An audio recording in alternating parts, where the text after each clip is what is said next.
যতই ভাবে বলবো না কথা, ভিডিও দেখে ঘোরাই মাথা শুরু করলাম, তাই বাধ্য হলাম ধরতে তোমায় দেবো একটু খাই। বয়সটা তোমার লেখাপড়ার হাতে থাকবে বই, না জ্বালাতে বিয়ে করে ঘরে আনছো সই। টোকন এখনো শক্ত হয়নি, ভাঙাইতে চাও ঘানি, কাছে না যেতেই বেরোয় যাবে তরল সাদা পানি। আনছো ঠিকই চিকন চাকন কচি একটা মাল, ডলাডলিতে কাজ হবে না, চেষ্টা হবে খাল। বিয়ে মানে জুঙ্গাল ঘাড়ে বাইতে হবে মই, ভাত কাপড় না দিতে পারলে ঘরে থাকবে না সই।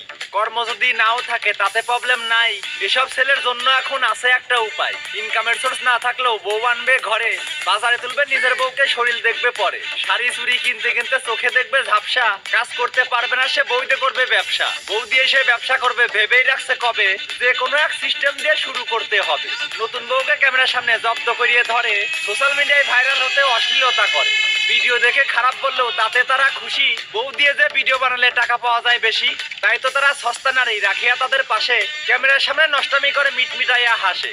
বউয়ের শরীর প্রদর্শন করে ক্যামেরার সামনে ধরে, কাপল ব্লগ নামে তারা অশ্লীলতা করে। এমন ছেলেদের পরিবার নাই, রাস্তাঘাটে জন্ম, কেমন করে বুঝবে তারা নিজের বউয়ের মর্ম। ভিউ কামানোর আশায় তারা ভিডিও বানায় বাজে, টাকার জন্য নিজের বউকে বিলায় মানুষের মাঝে। এদের ভিডিও দেখে দেখে দেশের পোলাপান ভাবে, বিয়ে করিয়া বউ নিয়ে তারা ওই লাইনেই যাবে।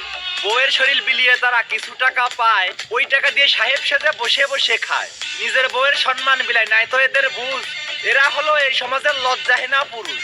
এদের সাথে সঙ্গ দিচ্ছে যে সমস্ত বউ, আসলে তারা ছন্ন ছাড়া পরিবারে নাই কেউ। যে সমস্ত কাপল ব্লগার অশ্লীল ভিডিও বানায়, এসব তাদের স্ট্যাটাস আর বংশের সাথেই মানায়। বিনা টাকায় স্বাদের ব্যবসা, নামটি তাহার বউ ব্যবসা।